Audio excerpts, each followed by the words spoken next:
Aging is inevitable, but thriving as you age, now that's a choice. The habits you adopt today can shape your health, your happiness, and longevity tomorrow. In 2025, it's time to focus on habits that will help you feel vibrant, strong, and energized no matter your age. In today's video, I'm going to share with you 10 health habits that every person over 50 should adopt. I will explain to you why it's so important for you to adopt them, and I'm going to give you some pro tip to ensure you're successful. Hi there, I'm Dr. Diane Thompson. I'm a physical medicine and rehab physician, as well as a lifestyle medicine physician and coach. And I share information to help with healthy aging and longevity in people over 50. All right, so habit number one is to prioritize strength training. Why do you want to do that? Well, as we get older, we lose muscle mass. Strength training has been shown to help with the prevention of this loss. It can also improve mobility, help with your bone health, as well as your metabolism. As with any new activity, you do want to first get clearance from your doctor before starting.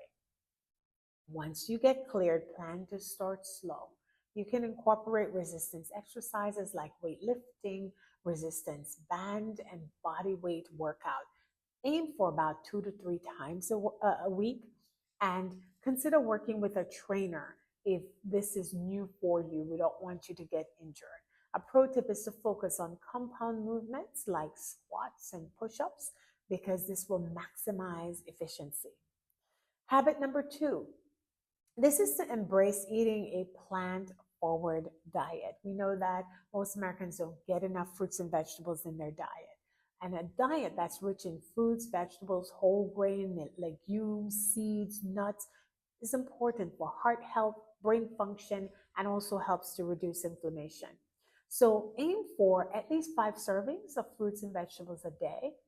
But it's important that we start where we are. If you don't currently eat vegetables and you have to start with 1 or 2 servings a day, then do that. Do that. The other thing is to really avoid ultra processed foods. Whole foods are what you want. So, your whole food is nutrient dense. Look at an apple, that's your whole food. The apple pie is processed. So focus on the whole foods. The other thing is to, experiment with things like meatless Mondays. This will get your family involved and they'll get used to adding plants to their diet. A pro tip is to look for fruits and vegetables that are known to have a lot of antioxidants like berries and leafy greens because that will help with longevity. Habit 3 is to get at least 7 hours of quality sleep a day. Sleep repairs the body. It supports the brain's health. It regulates your hormone. Believe it or not, sleep also helps to control your weight and your mood. Start by establishing a calming bedtime routine. And what that might look like is limiting screen time. So you shut down the screen an hour or two before bed. You can do things like dimming the light, like journaling and meditating. Look out for sleep disruptors. Nicotine, caffeine, alcohol can negatively impact your sleep. Ensure that your room is cool, dark, and quiet. I have a playlist on sleep and it goes over quite a bit of these strategies, so please check that out. A pro tip is if you implement these strategies and you're still struggling with getting restorative sleep, then go talk to your doctor. It is possible you have an underlying condition that's not been diagnosed. Sometimes things like sleep apnea can affect your sleep, and until it's diagnosed and addressed, you'll continue to have issues. By the way, if you're gaining anything from this, please remember to like, share, and subscribe. Habit 4, stay socially connected. I did a recent series on the importance of social connection.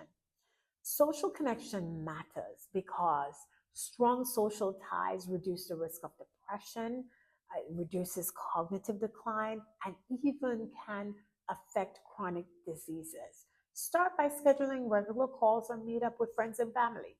Join a local group or take classes. Do things to connect like-minded individuals. A pro tip is to volunteer. You'll often feel a sense of purpose because you're giving back to the community, but then you are interacting and socially connected with others.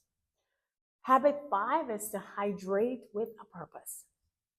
Dehydration becomes more of a common problem as we age, and it can impact your energy level, your digestion, your skin health. That said, there is such a thing as overhydration, so you want to be careful. And there are some diagnoses where too much fluid is not a good thing. End stage renal disease, congestive heart failure, certain electrolyte impairments. So, talk with your doctor so you know what's the appropriate amount of hydration is for you. Okay. Once you figure that out, here are some recommendations. We often hear 8 glasses of water a day. There's some controversy with that. Another recommendation is to drink half of your body's weight in ounces. So, what that means is if you weigh 160 pounds, you want to drink 80 ounces, 120 pounds, 60 ounces. Pay attention to the weather and your activity level because you might want to make adjustments based on those. And if you find water boring, lemon, mint, cucumber, strawberries, if you put them in the water, that might encourage intake. A pro tip is to monitor your hydration status. Look at your urine. Now, urine color can tell different things, but if you find that it's a little darker that day, it might mean you haven't had enough water. Look at your skin turgor, especially in older people. When you pull on the skin, if it hangs out, it means tenting and it might indicate dehydration.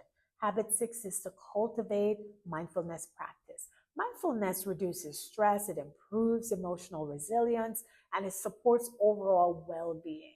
Start by dedicating small amount of time, 5 to 10 minutes daily, with deep breathing, with meditation, or gratitude journaling. That's one of my favorite things to do. Consider using apps like Calm or Headspace. I'm not affiliated, but people have said good things about some of them. You can also take meditation courses. I used to take them when I did yoga. I now take meditation courses on Mindvalley. I found that to be very helpful. So find ways, even on YouTube, they're free meditation courses. A pro tip is to use mindfulness during regular activities like eating and gardening and walking. There is a thing called mindfulness walking. Habit 7 is to move more. We sit for long periods of time, and sitting is linked to numerous health risks, including heart disease and diabetes. So start by taking breaks, like every 30 to 60 minutes or so. Get up, stand, stretch, walk around. You can set your timer and do this. This is particularly important because now many of us are sitting at our desks, we're doing remote work, and we'll sit there for hours at a time. So make time to move. Consider getting a pedometer or a fitness tracker. I use an Apple Watch. Aim for 7,000 to 10,000 steps daily. If you're someone who's currently very sedentary, maybe you start slower. I believe in meeting people where they are. So maybe 2,000 steps is where you start, and then you move up from there. A pro tip is to incorporate light activity during leisure time. So if you're gardening or dancing, those are great ways to move. Habit number 8 is to protect your brain with lifelong learning. There was a recent study on dementia, and I covered it. I'll put the link below. And it showed that the dementia risk in the United States is expected to double. It also shows that about 50% of the risk of dementia is preventable. So you and I can do things to mitigate the risk of dementia. And one of those things is lifelong learning. As of now, there's no cure. So we really have to focus on prevention. So what are some things you can do? Well, things like learning a new language, learning a new skill. You could start cooking new foods. What happens is when your brain is engaged in learning, neuroplasticity is encouraged, right? Other things that you might want to consider are puzzles, reading books outside of things that you're interested in. Again, the idea is to engage the brain and encourage learning and newness, right? A pro tip is to do something like a monthly book club. So what that does, it's going to give you a 2-for-1. You're going to have the social interaction, but you're also going to be discussing things. So you would have had to read the book and go into an in-depth discussion. So you get the social interaction, you get the reading part, and then you get the learning part.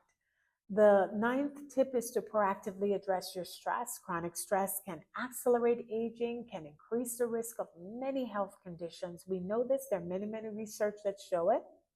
So start by identifying your stressors and create a plan for managing them.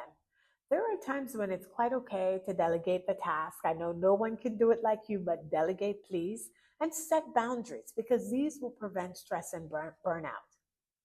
I'm going to give you the permission today to take off that Wonder Woman or Superman cape. You do not need to wear it every day. Practice stress reducing activities like yoga and Tai Chi and meditation and journaling and deep breathing. A pro tip is to use exercise and mindfulness practices to help reduce stress, because you'll get the benefit of the exercise as well as that helping with stress. Finally, habit 10. Get regular health checkups. This matters because preventative care is key to catching health issues early. This is going to give you the best chance of a good outcome. So start by scheduling your appointment with your annual physical with your primary care doctor. And during that visit, you're going to talk about things, other screening exams for your eyes, your hearing, your heart, screening for diabetes, screening for cancer, etc. When you are there, make sure that you bring up any new symptoms you've seen, any new concerns.